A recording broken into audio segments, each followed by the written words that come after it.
us. So help us welcome Yvette Erasmus.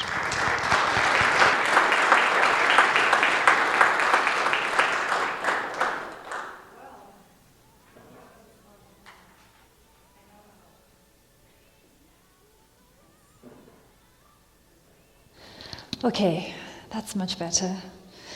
Good morning. I've never been introduced like that before. That feels rather delightful and terrifying, all at the same time. Thank you. Good morning. It's lovely to be here with you.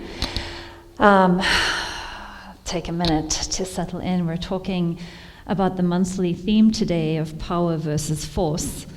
And so as I was thinking a little bit about this theme, in my early stages of thinking about it, I noticed myself in the duality of power versus force. And I noticed myself thinking about how, well, force must be bad and power must be good. And so I began thinking through this frame. And as I began working with these concepts more, I actually want to speak with you a little bit today about force and power, and how they are used, and how we use them consciously, and why it's important not to vilify all forms of force, which is just an idea that I'm going to throw out there for you to be thinking a little bit about today. At the same time, I'm going to be saying I deeply prefer and encourage power, and I would highly recommend minimizing the use of force, and using force almost like the force of childbirth. Sometimes we need a bit of force to move us from one state to another state, to have a breakthrough. Giving birth is a forceful act. And so there are ways in which force can be very life-serving, but what we're really going for is power. And so as long as the ultimate journey is towards a sense of empowerment and living in alignment with what is powerful, then I would say, at least in the way that I think about it, we're on the right track. And don't vilify force too quickly. So we'll talk a little bit about that today. Okay. So let's begin with a very famous fable about the sun and the wind. Are you all familiar with the fable of the sun and the wind? They were having a big argument one day about which is stronger. Is the sun more powerful or is the wind more powerful? And they were in a bit of a power struggle. And they couldn't, the sun said, I'm of course more powerful. And the wind thought, I am much stronger than you. And as they were having this argument, a man walked by, carrying, hat and coat. And they said, okay, we'll do a little test. The one of us that can get this man to remove his coat will be the stronger one. So the wind began blowing. Gale force winds, colder and colder and stronger. And the more that the wind blew, the more the man gripped his coat round, held on tightly. Eventually the wind gave up and thought, I can't get him to take his coat off. I can't blow it off. I blew his hat off, but the coat, not so much. And so the sun came out and the sun began radiating and warming everything up and getting it warmer and warmer and warmer. And eventually the man went, it's so hot. I've got to take this coat off. And I think this really beautifully illustrates the difference between what happens when we apply force and what happens when we really get in alignment with power. So force is a lot about trying to exert control in the outside world. Force tends to be used more frequently when we are fear-based and when we are in a state of fear and we want to exert power over the world or control over the world. We use force, either to get other people to do what we want or to get ourselves into some template that we've been told we need to live ourselves into, or to control ourselves or to control another person. We use a lot of forceful tactics. And most of us swim in domination system consciousness. That's what we have been raised in. That's what we live and breathe. That's what we exist in. And so for many of us, we're conditioned to see the world as a dangerous place in which we need to protect ourselves, and also in which we need to template ourselves into what other people will approve of, And therefore, we need to be very controlling and forceful about the bad parts of who we are. We need to make them go away. And then we also are very busy educating everybody else about all of the bad parts in them that they need to make go away, right? Very happy to, because when we're in a fearful state and we're using force, we tend to be very externally focused. We tend to think that our sense of safety and security and well-being is dependent on the world around us being a particular way. And so we spend a lot of energy trying to force the world around us to show up in a particular way. And how do we do this? Well, we have lots of wonderful, forceful tactics. We diagnose one another. Yes, which is an act of force. I'm going to tell you what's wrong with you. And then we diagnose ourselves, right? And then we're going to take our wild and crazy selves and we're going to try and template that into what our culture tells us is quote-unquote healthy, right? Or good. And then we have to put ourselves in these tiny little spaces. We judge one another. This is one of the primary tools of force, is judgment. The more that we judge one another, the more we increase fear in one another. Do you feel your way into that? Can you feel how that works? We're trained to be afraid of one another's judgments, and so judgment becomes a tool of force. It can also become a tool. Evaluation can be another tool of force. Making demands of people, telling people that they have to do something or else such and such will happen, is another tool of force. Rewarding one another, telling them if they do so and so and so that they don't want to do, then such and such will happen. Okay? This is another tool of force. And by force, I'm talking about a wide range of ways in which we attempt to control ourselves and other people based on an insecurity, based on an emptiness, based on a fear state or an anger state within. And that's actually a very important piece, because I'm going to talk about a kind of force in a moment that isn't based on those things. But when we're feeling under-resourced, when we're feeling afraid, when we're feeling out of touch with our own power, we don't have connection with our own sense of empowerment, we lose our way by getting externally focused and very, very invested in changing other people. And the more that we try to change other people, and even, this goes inward as well, even the more I'm invested in changing myself, the more I come out of this kind of an energy, what do you think you encounter first? Resistance. Absolutely. So what happens then? We encounter resistance, either internal resistance or external resistance. When I come with this demanding change mentality. And then when the resistance comes up, what happens to the person trying to make the change? What do they do next? They increase the force, right? They increase the force. And then the more that I increase the force, what happens to the resistance? Whew, I'm going to match with more resistance. And now we're in a classic power struggle. Classic. Happens all the time. Happens inside of yourself, happens outside of yourself, happens systemically. And the more that we are in a power struggle with ourselves or one another, the less effective we are at creating the world we want to live in. It's simply not effective. The more that we use these tools of domination and force, the more we constrict and we get smaller, and the less trust we have in our relationships with one another, the less trust we have with systems around us, because we do not trust, and wisely so, the fundamental essence out of which they are emerging. Right? Violence simply creates more violence. Force creates more resistance, which increases the use of force. This is not, the escalation of this is not actually what we're wanting. Okay.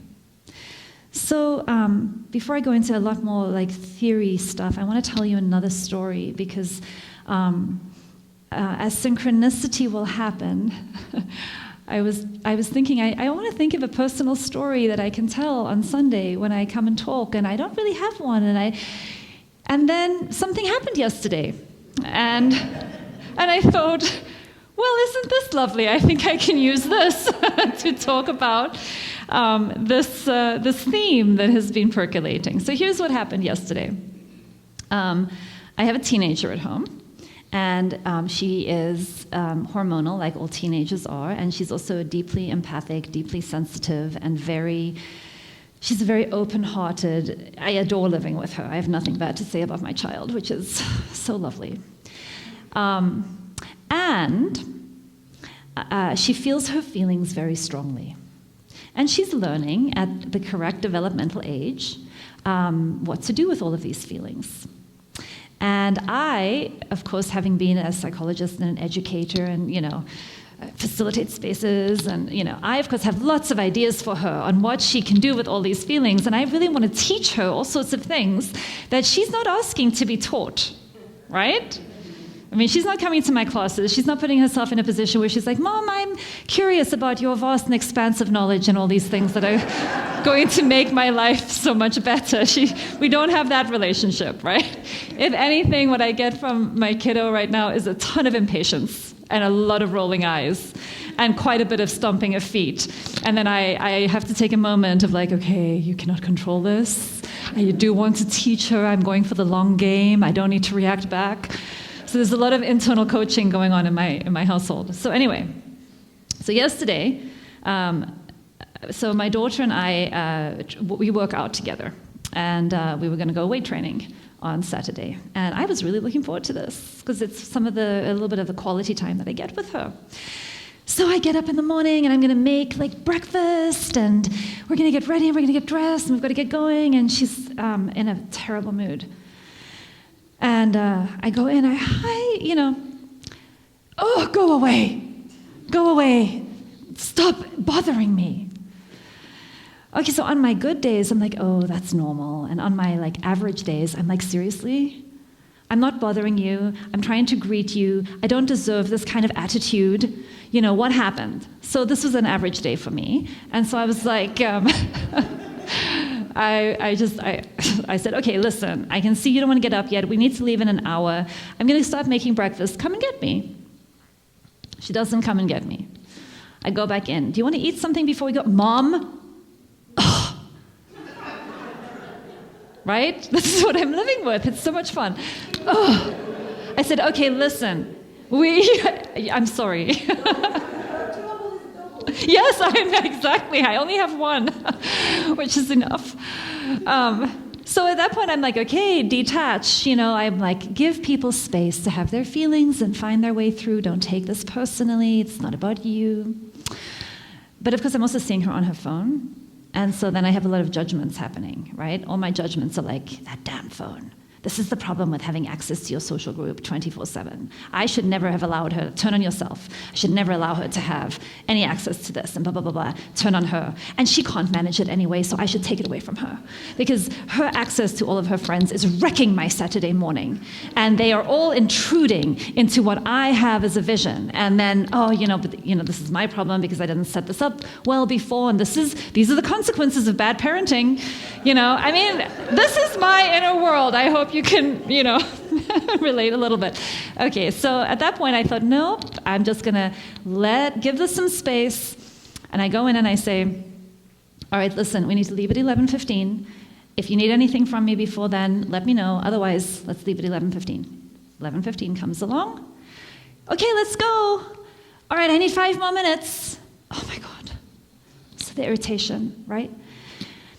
And it's not like, I'm sorry, I know we were going to leave at 11:15. Just give me 5 more minutes. I'm hurrying. It's more like, oh, I can't believe this. How did it become so late? And I'm like, okay, I don't want to field all of this. Okay, she gets in the car, and I'm tense. And I say, so it looks like you're having a hard morning. Do you want to talk about what's going on? Because I'm thinking, empathy. Invite someone into understanding. I don't want to talk to you. At this point, I'm beginning to take this personally. At this point, I have like massive indignation happening inside of me, okay? Like seriously wanting to coach her into a different way of being, because this is absolutely unpleasant. So I pull a middle school teenage act myself. And I go, right, because that's really mature. So I go, okay, fine. If that's how you want this day to be, that's how this day can be. You don't want to talk to me? Fine, we won't talk. So now I'm driving in an attitude. And I'm thinking, okay, this is really mature. You've now joined her in lower consciousness. And you haven't maintained higher consciousness at all. And now you're modeling that this is like, effective behavior. So I'm thinking, what's going on with me? All right. This escalates. We do weight training, and we both rocked our scores because we were so emotional and so pissed off with each other. So later on, when we debriefed all of this, we're like, we should do a fight in the morning more often because we actually do really well in the gym when this happens. So we get there, and, it's tense, and, usually we're, like, helping each other, and this time we're like, So we get home, and I'm thinking to myself, okay, so at one point on the drive home, I decide I'm going to be the educator. I caved, and I said, okay, listen, no, I didn't. I didn't even say that. Let me actually really confess what I did first. What I did first was super passive-aggressive, okay? What I did first was driving home. Well, I have been waiting all morning for an apology, and I cannot believe that you haven't yet said, Mom, I'm so sorry that I have been in such a crappy mood all morning, and here's what's going on with me, and you don't deserve to be treated like this. So she said to that, I've been thinking it in my head. And I then said, not, oh, that's nice. I then said, well, you haven't said it. Now, I'm sure you are all more enlightened than I am. This is, I'm not condoning this interaction, but I want to just pull out for you a little bit of, like, the real life in the aspirations of everything. And we get back to the house, and she's like, no, I don't want to say it. And I said, okay, listen, I don't want to walk back into the house with you right now because I am not okay. So you go inside and do all the things that we just talked about. And I said, and I'm going to go for a drive. Because if I keep coming in with you, I'm going to stay in this thing. And I don't want to stay in it, so you go in. And she's like, well, where are you going? I said, I don't know. I'm just going to go for a drive. And one of the things I said to her after all my passive-aggressive nonsense, which I will fully own as my part in all of this, I did say, as we were pulling into the driveway, listen, if you want to talk about what's happening, something has happened. This is not normal behavior for you. I can see that you're upset about something. If you want to talk to me about whatever it was that happened, and I'm blaming the phone, which I was right, by the way, I'm blaming something happened out there, and it came into our household that morning, and I was really upset about this, as you know. And I just said, listen, if you want to talk about it, I'm here for listening. I'm here for empathy. I'm here for understanding. I'm here for talking it through. I'm here for hearing whatever it is that's going on with you. But I am not here for having you take all of your feelings out on me. I'm not here for that. So you need a little bit of time to yourself. Go, and when and if you ever want to talk to me about it, I am here and I am willing, but I first need to get myself in a different place because I have sunken down into my own 13-year-old, okay? And I need to pull myself out to be useful. This is not even the point of the story. We're getting to the point of the story. I'm sorry. It's a long story, apparently. I drive away, I take a little drive, I go walk around in the woods, which is always very useful for me, and I get into a better place and I come home. We have a nice long conversation. It's much better. Everything is better. Big drama. And I don't mean that in a condescending way. Just a lot of hurtful things had been said and had happened in her group of friends. And she didn't want to go there. So she didn't want to go there initially. And as we began talking about it, here's what we discovered. She was so hurt by some of the things that were said. And she was so angry that she was hurt, that it was easier for her to feel her way into the anger than the hurt. And then she was so angry that the only thing she wanted to express was anger at the world, and I just happened to be the person around who was going to feel that, right? Okay. So while I was away, so we had a good conversation, and then she turned to me at the end of the conversation and she said, so Grandpa is coming to our house tomorrow morning. Okay, that's nice. Why is he coming? I asked him to come. Lovely. It feels like there's more you want to say about this. Well, I broke something, and I've asked him to come and help me fix it before you find out.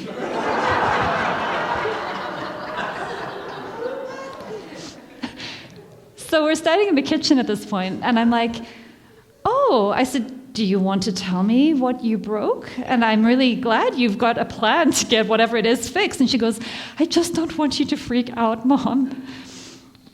Well, what did you break, sweetheart?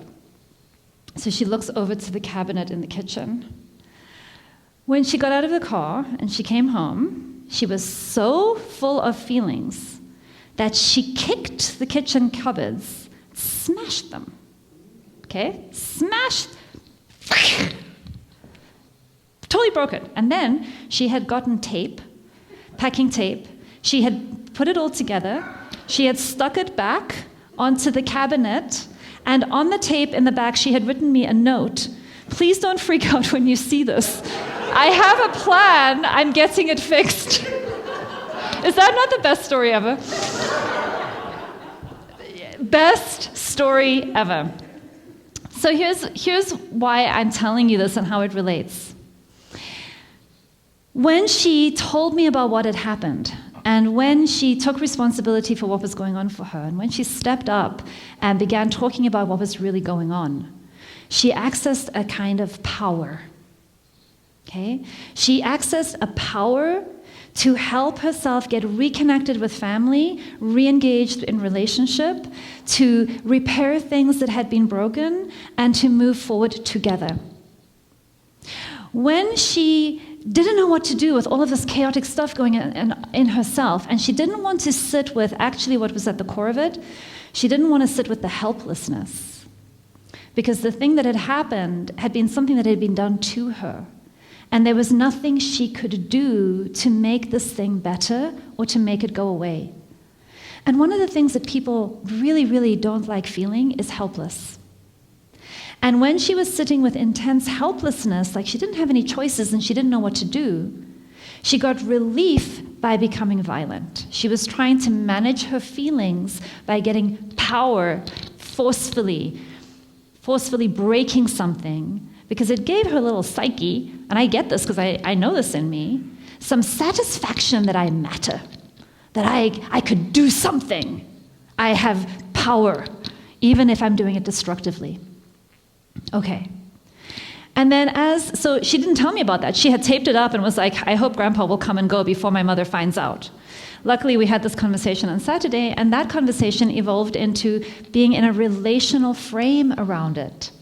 When we could reconnect, when she could connect to herself, when we had the conversation about what was going on, and I said, of course you're feeling angry, and of course you're feeling hurt, and we could discuss what was going on, and she could get some sense of reconnection to her own interiority. She also had more access to life-serving choices, and they didn't come at the expense of our relationship. Okay? So one of the things that I'm wanting to bring this up about is that when we don't know what else to do with ourselves or other people, when we don't understand what's going on inside of ourselves, and when we don't really see the layers of what's going on for other people, we can get very triggered into becoming violent. Because sometimes violent is the only option we see for relief. Except that it's a self-sabotaging strategy, because it really only leads to more fragmentation, more disconnection, more resistance, more defensiveness, more isolation. And it doesn't help us actually work towards what is needed. So I'm going to pause there for a second and just find out if there are any questions about that story. Because sometimes I'll tell a story and the point I'm trying to make is so not what's coming through. And so if there's any comment or question about that before I move on to another point, especially in the parenting realm. Yes, John? It sounds like the chain of events is someone is hurt, Yes. so they get angry. They don't know what to do with the anger, Hmm? so then they lash out in violence. Yes. So somebody gets hurt. Yep.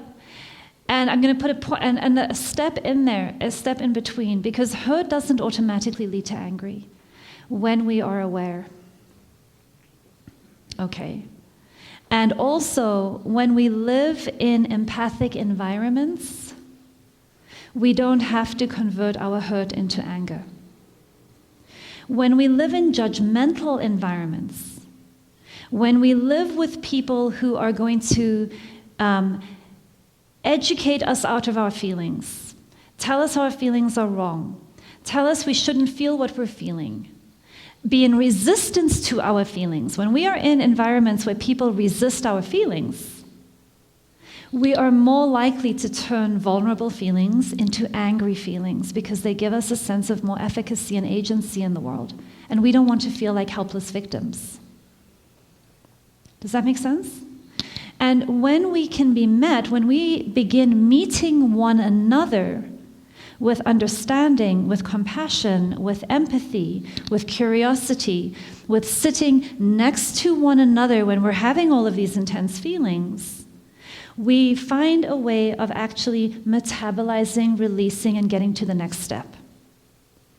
Now, in that journey, especially since we live in and swim in domination systems, at the moment, when people are hurt and fearful and vulnerable and disappointed, the training, the conditioning in our culture is to turn it into something angry and judgmental. And then we're fielding a lot of angry and judgmental in ourselves and other people. So we need the skills to begin transforming that and getting back to the root. Is that helpful? Okay. Okay. So then let's talk about two kinds of force for a moment. I think it's helpful to think a little bit about the protective use of force and the punitive use of force. They're not the same. In the same way that we have, with punitive use of force, we have domination hierarchies. And over here, where we were talking about the protective use of force, we have growth hierarchies. What we want to do is we want to say force is bad and hierarchy is bad. Not you, obviously, but people tend to think like force is bad, hierarchy is bad. And I think we need a little bit more nuance in there. So hierarchy, there are hierarchies that are actually very life-serving and useful. You know, a hierarchy of going from an atom to a molecule to whatever comes next, and then you have things. That's how good I am at science. So aren't you impressed? That is not my area of expertise. You all fill in the correct words.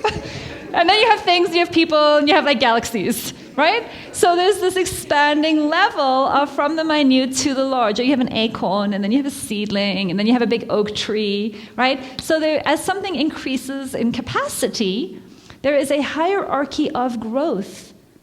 Think about going from an infant to a grown-up, right? Even though we don't have a lot of grown-ups around anymore, we do have a lot of children in grown-up bodies. But we're working on this. I really hope we're working on this.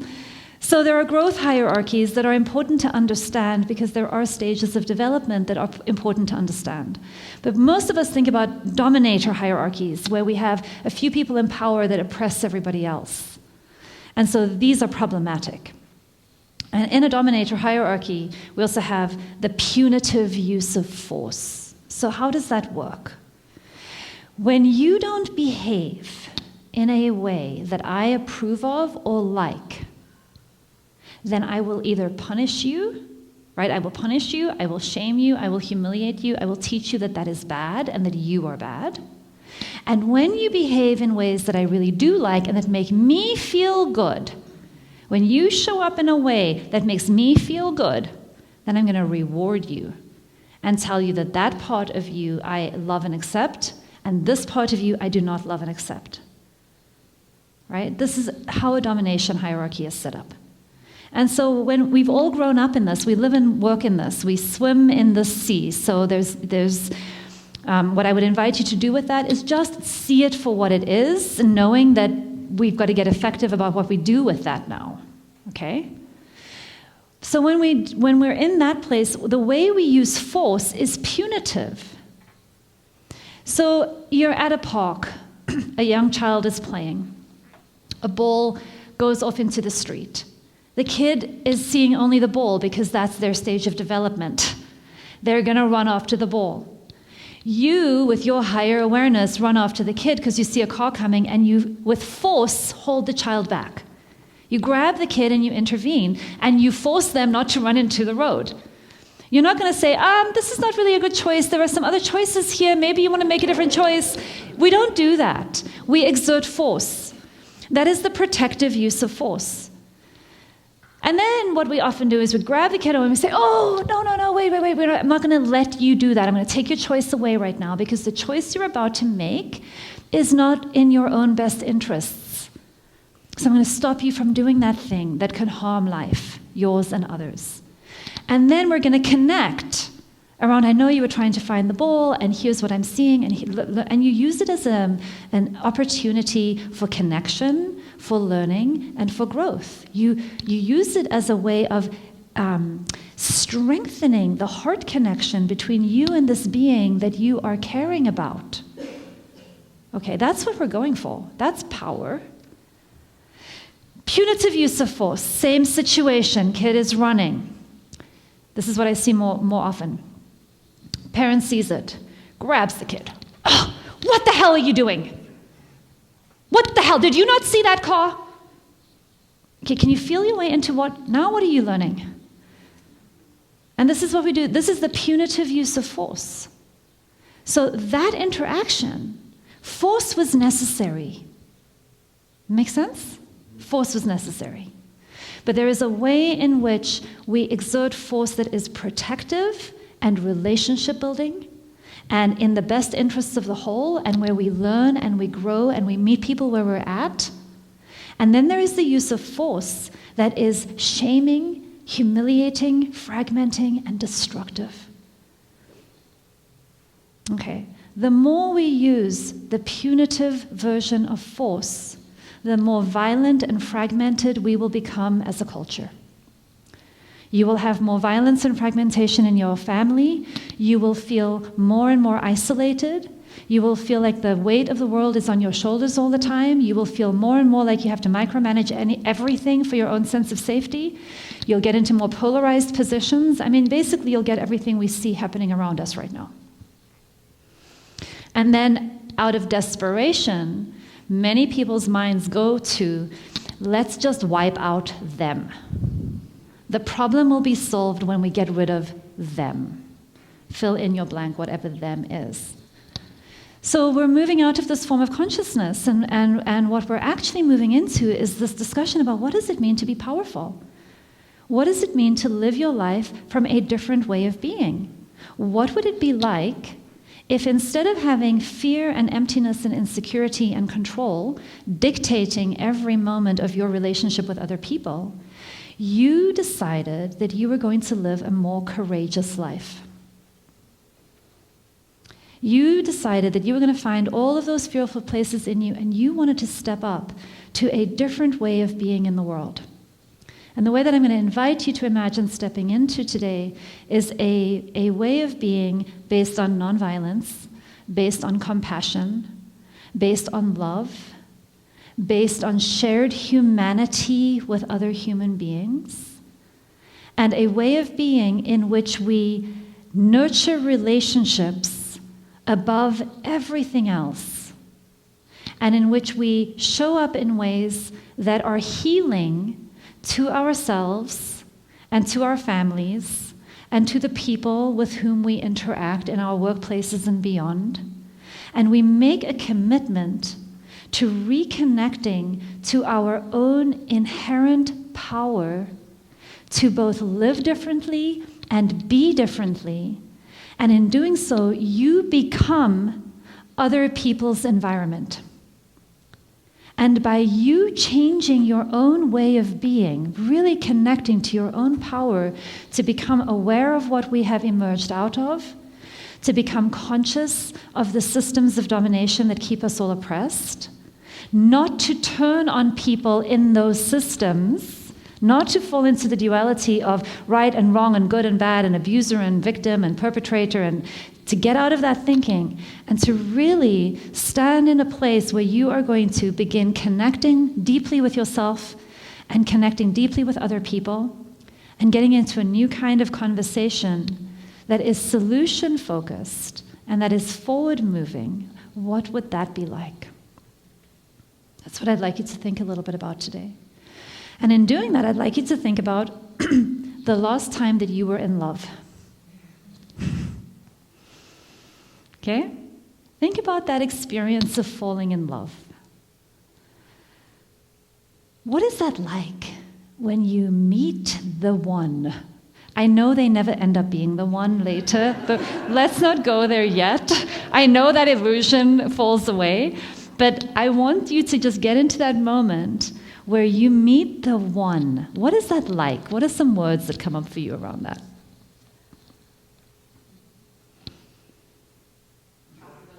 Possibility. What else? Joy. Fulfillment. When you meet that person, does that just like infuse into all other areas of your life? Do you know that feeling? Where you've just met this person and not only do you love them, but holy cow, they love you back. And that experience of like they love you back is one of the most like energizing, like suddenly you feel like you can take on the world. And things that did not bother you before, that bothered you before, just don't bother you. Things that would really hurt you before, you have all this capacity. You know that state. Now, I'm not going to get into today what those projections are about and how we can work with those, but I do want to talk to you today about that state of being, that experience of falling in love. This is a little bit of what we are all longing for. We are longing for being in love with ourselves, with others, with this world, with life on this planet, of living our lives from that state of transcendence. And when we fall in love, it gives us a glimpse of what we are capable of. It gives us a glimpse of the power that we actually have access to.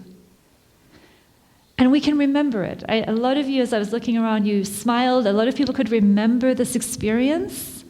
And then, it's sort of, we can talk a little bit, then the illusions fall away, and then you realize, hello, I actually need to figure out how to stay in that loving state with this now imperfect human being. And that is the spiritual journey. That is the spiritual journey of living out of power instead of out of fear. That is when you decide in your relationships, whichever ones, and it's easiest, I think it's easiest, maybe it isn't for you, it's easiest for me, I'll make it about me. It's easiest for me to embody that with my children than it is for me to offer it to a partner. It's very difficult for me to offer to a parent. It doesn't seem to flow up as easily. I know, sorry, I'm working on that one. It's harder. But I think we're given these sort of hierarchies where, when a kid is born and you're just like welling up with love. I remember when my daughter was born, and I couldn't watch the news for a few months because every story on the news, I felt like that was my child. And I would cry about the suffering in the world because suddenly every human being was my child, and it was so tragic. I know this is also hormonal, but there is something else in there. Okay. So what's my point with all of this? Let me walk my way back to it. I know what it was. We make this shift in our lives where instead of having everybody else in the world as an object to meet my needs, that space, that fear-based state where I'm this small person, I'm operating in the world and I'm trying to get my needs met. And then, will you meet my needs? Will you meet my needs? Will this environment meet my needs? Will this job meet my needs? Will this context meet my needs? How do I rearrange all of the externals in my life so that the world is safer and meets my needs? We're going to use a lot of force in that way of being. The shift that we're invited to make is, in what way is my life on this planet here to meet our needs? And I want you to pay attention to the word our, because what most of us do is your needs. And I'd invite you not to do that. Do you understand the subtle shift that I'm making? We don't move from how do you all meet my needs, although most of us do, to how do I meet all of your needs. What we're really moving into is what systems and structures and way of being meet our needs. You matter. So does everybody else. It's not a dichotomy. It's not a you get something and then I get something.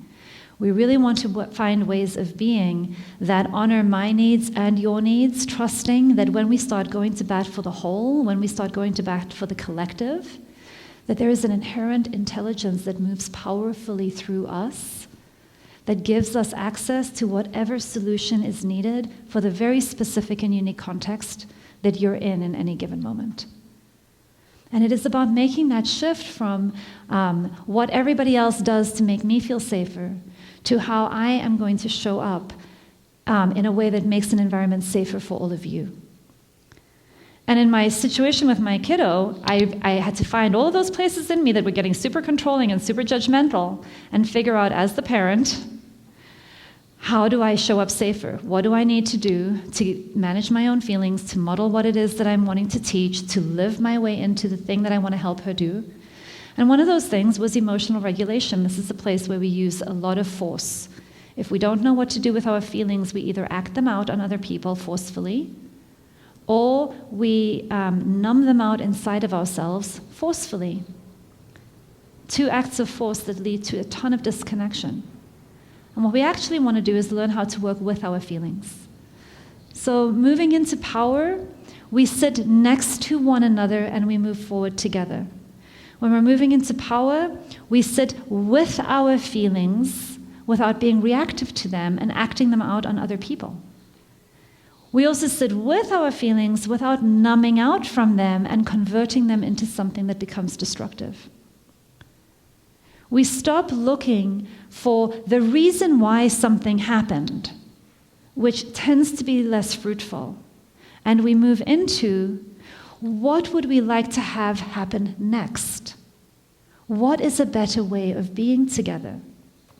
We move away from, that's not the way things are, that's not who we are, that's not how we are, and we move into, we don't have to be this way. We don't have to be this way. And that is an act of courage, and that is an act of power. So I'm going to end with just a few things, and I wrote these down because I knew I wasn't going to remember this list because my memory doesn't work that way anymore. I wanted to just give you a few tips, like some things, that practical things you can do as you move forward into your very powerful lives. All right. 1, raise your level of awareness. You cannot choose differently if you are not aware of what's happening. The first step is becoming aware. If you don't know you swim in a domination system, you can't change it. You can only change what you're able to see.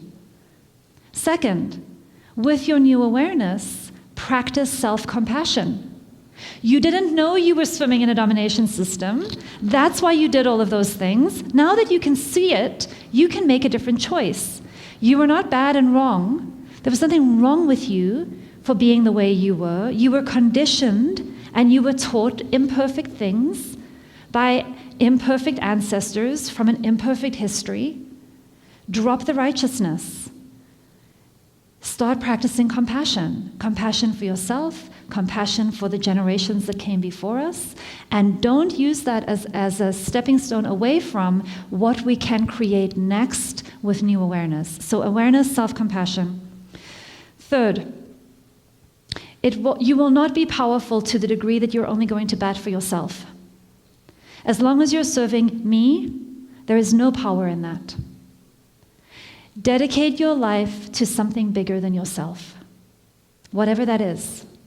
Find something that you believe in that is bigger than you, that you are willing to live in alignment to. Whether it's love, compassion, truth, honesty, integrity, whatever it is that you want your life to stand for, serve that. And serve it in a way that includes all people on this planet and, quite frankly, all life on this planet. My favorite story this month, was when the poacher was eaten by the lion and trampled by the elephant. Did you hear about that story? Oh my God, best story in the world. At least for me.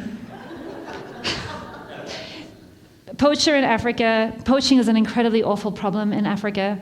Somebody was in a national park trying to poach some beautiful animal for some pot. And the game rangers found him. He had been trampled by an elephant and then eaten, mauled by a lion. And I thought, that's karma. I loved it.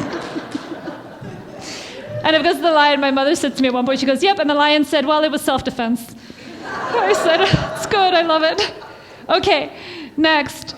Support solutions instead of attacking causes.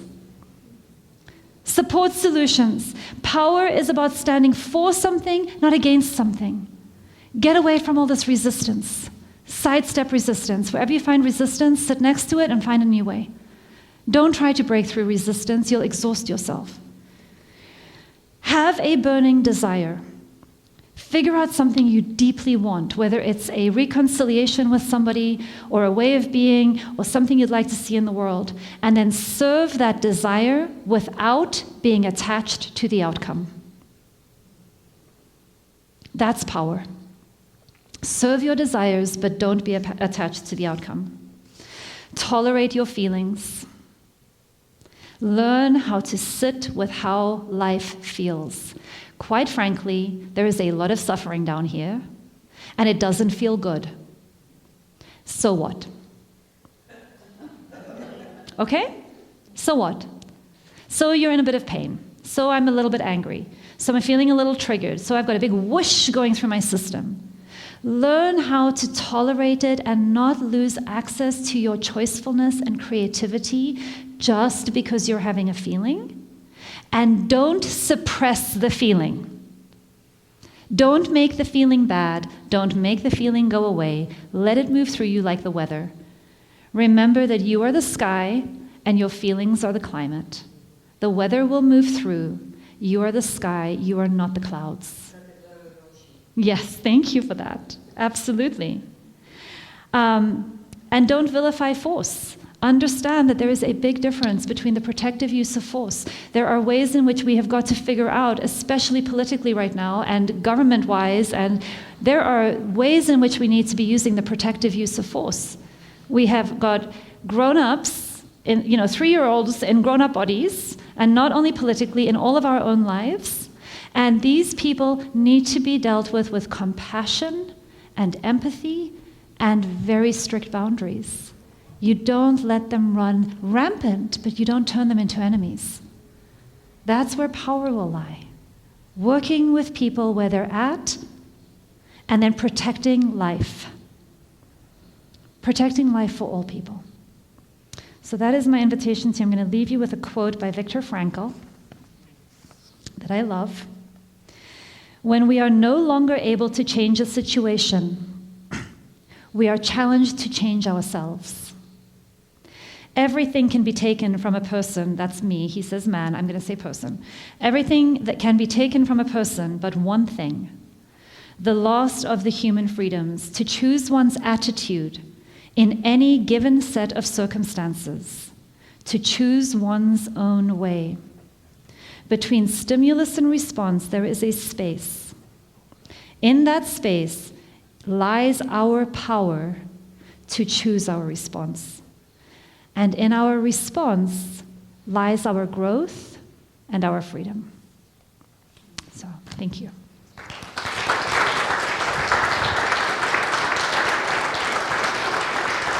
That was phenomenal. Oh, thank you. Thank you. Oh, that's so kind.